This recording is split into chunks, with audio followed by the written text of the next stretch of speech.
Welcome to Telugu one.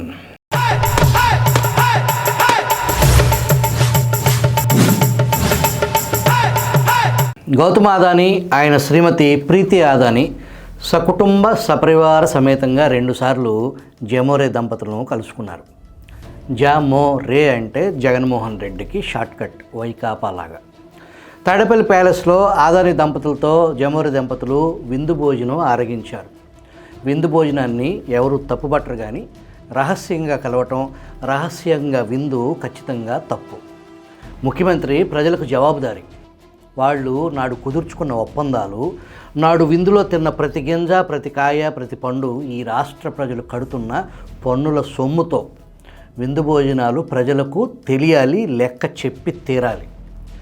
Adani వచ్చిన ప్రతిసారి రహస్యంగా విజయవాడ శివారు గన్నవరం ఎయిర్పోర్ట్ నుంచి ప్రత్యేక విమానంలో అర్ధరాత్రి ప్రయాణాలు ఎందుకు చేయవలసి వచ్చిందో ప్రజలకు తెలియాలి.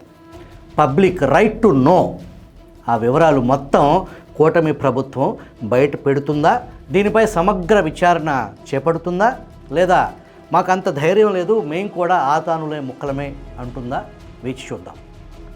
ఒక పక్క సాక్షి పత్రిక వరుస కథనాలు, మాకు సంబంధమే లేదు, ఢిల్లీ చెప్పిందే మేము చేయాల్సి వచ్చింది అని అర్థం వచ్చేలా కథనాలు వండి వారుస్తుంది. ఇక్కడ పెద్ద బొక్క పడింది కేంద్రానికో, మోడీకో, జగన్కో కాదు. లంచాలు తీసుకుని ఆంధ్రులకు ద్రోహం చేసిన జాతి ద్రోహులపై ఇక్కడి ప్రభుత్వం చర్యలు తీసుకోవాలి. నేరం జరిగింది ఇక్కడ, దారుణంగా మోసపోయింది ఆంధ్రులు. ముందుగా ఆంధ్రులు మోసపోయిన తర్వాతే అమెరికా మదుపుదారులు మోసపోవటం గమనార్హం. విశాలాంధ్ర ఎడిటర్ మిత్రులు ఆర్వి రామారావు ఎడిట్ పేజ్ నుంచి ఈ వీడియో లాగ్. గౌతమ్ అదానీ అక్రమ వ్యాపార పద్ధతుల మీద, లంచాలు ముట్టజెప్పటం మీద, మోడీతో ఆయనకున్న సాన్నిహిత్యం మీద చాలా కాలంగా అనేక ఆరోపణలు వచ్చినా మోడీ సర్కారు చెల్లించలేదు. సామాన్య జనము అంతగా పట్టించుకోలేదు. అదానీ వ్యవహారం సుప్రీంకోర్టుకి ఎక్కినా తేలింది ఏమీ లేదు. అదానీ తన వ్యాపార అభివృద్ధి కోసం భారీ ఎత్తున లంచాలు ముట్టజెప్పారని అమెరికాలోని ఒక కోర్టు ఆరోపణ దాఖలు చేయడంతో భారీ ఎత్తున గగ్గోలు మొదలైంది. అదానీని అరెస్టు చేయాలని ఆ కోర్టు ఆదేశించింది. వారెంట్ కూడా జారీ చేసింది. ఆయన్ను అరెస్టు చేయకుండా మోడీ ప్రభుత్వం తప్పించుకోవటానికి వీలు లేని రీతిలో అమెరికా కోర్టు చేసిన ఆరోపణలు తీవ్రంగా ఉన్నాయి. గుజరాత్ ముఖ్యమంత్రిగా ఉన్నప్పటి నుంచే అదానీ వ్యాపార అభివృద్ధికి మోడీ అండగా నిలిచారు.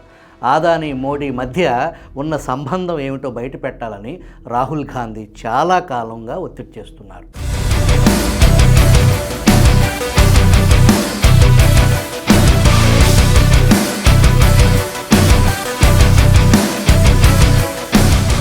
తృణమూల్ కాంగ్రెస్ నాయకురాలు మహువా మొయిత్రా, ఆమ్ ఆద్మీ పార్టీ నాయకుడు సంజయ్ సింగ్ ఇంతకాలంగా అదానీ అక్రమ వ్యాపార సంస్థ మీద, అదానీకి మోడీకి మధ్య ఉన్న సాన్నిహిత సంబంధం మీద పలు ప్రశ్నలు లేవనెత్తుతూనే ఉన్నారు. ఇప్పుడు అమెరికాలోని ఒక కోర్టు అదానీ మీద ఆరోపణలు ఖరారు చేయగానే ఉవ్వెత్తున నిరసనలు వ్యక్తమవుతున్నాయి.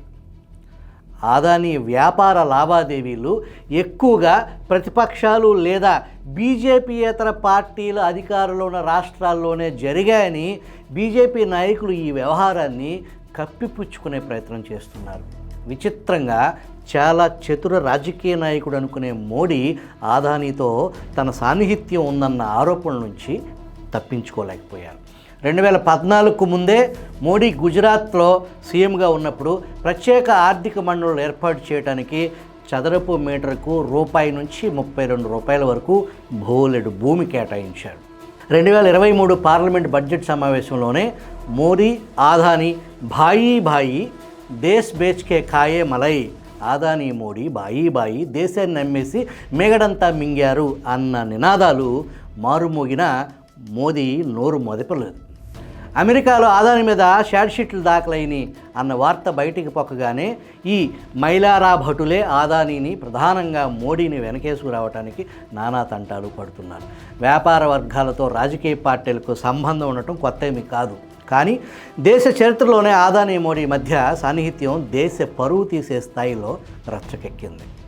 అదానీకి మోడీకి మధ్య ఉన్న విడదీయరాని బంధం ఆధారంగా ఇద్దరిని కలిపి మోదాని అన్న మాట కూడా చాలామందికి వచ్చింది. ఈ దేశాన్ని మోదీ, ఆదాని, అమిత్ షా, ముఖేష్ అంబానీ ఈ నలుగురే ఏలుతున్నారని 2021 ఫిబ్రవరి 11న లోక్సభలో రాహుల్ గాంధీ ఆరోపించారు. ఈ ఆరోపణ ఆధారంగానే హమ్ దో హమారే దో అనే హాస్యస్ఫోటక పదబంధకం కూడా చాలా ప్రచారంలోకి వచ్చింది. గౌతమ్ అదానీ భారత్లో అనేక అక్రమాలు, అన్యాయాలు, ఎన్ని ఆరోపణలు వచ్చినప్పటికీ స్టాక్ మార్కెట్లో మదుపరుల ప్రయోజనాలు కాపాడే బాధ్యత ఉన్న securities and exchange board of India SEBI ఏ చర్య తీసుకోలేదు. సెబీ అధ్యక్షురాలు మాధవి బుచ్ అదానీని కాపాడేందుకు తన పదవిని దుర్వినియోగం చేశారు. అయినా మోడీ ప్రభుత్వం సెబీ అధ్యక్ష స్థానం నుంచి మాధవి బుచ్ను ఇప్పటిదాకా తొలగించలేదు. Parliament public accounts committee PAC ఎదుట హాజరు కావాలని ఆదేశించినా ఆమె ఖాతరు చేయలేదు. సుప్రీంకోర్టు సైతం దొంగకు తాళాలు చెవి ఇచ్చినట్టు అదానీ మీద ఆరోపణలపై విచారణ బాధ్యతను సెబీకి అప్పగించింది. అయితే మన సెబీకి సమానమైన అమెరికాలోని సెక్యూరిటీస్ ఎక్స్చేంజ్ కమిషన్ అదానీని బోనులో నిలబెట్టగలిగింది. ఈ ఆరోపణలు పరిశీలించిన అమెరికాలోని అదానీ అక్రమాలకు సంబంధించిన ఒక కోర్టు తన వ్యాపార అభివృద్ధి కోసం భారత్లో వివిధ రాష్ట్ర ప్రభుత్వాల పెద్దలకు 2110 కోట్ల రూపాయలు లంచం ముట్టిందని తేల్చింది. ఇందులో మొన్నటి వరకు ఆంధ్రప్రదేశ్ ముఖ్యమంత్రిగా జగన్మోహన్ రెడ్డి ఉన్న ప్రభుత్వానికి 1700 కోట్ల లంచం ఇచ్చినట్లు ఆరోపణలు ఉన్నాయి.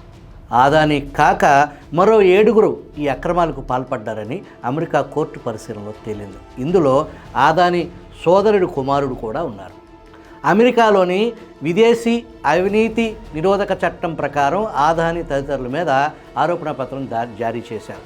అమెరికా కోర్టు అదానీ, ఆయన వ్యాపార సంస్థలు, అజూర్ పవర్ గ్లోబల్, కెనడాలోని పెట్టుబడులు సేకరించే సంస్థ మీద కూడా తీవ్రమైన ఆరోపణలు వచ్చాయి. భారత్లో సౌర విద్యుత్తు సరఫరా చేయటం కోసం అదానీ ఒప్పందం కుదుర్చుకున్నారని, దీనికోసం ప్రభుత్వాలతో కీలకమైన పదవుల్లో ఉన్నవారికి భారీ స్థాయిలో లంచాలు ముట్టజెప్పారని, అమెరికా మదుపుదారుల నుంచి కూడా పెట్టుబడులు సేకరించారని అమెరికా కోర్టు తెలియజేసింది.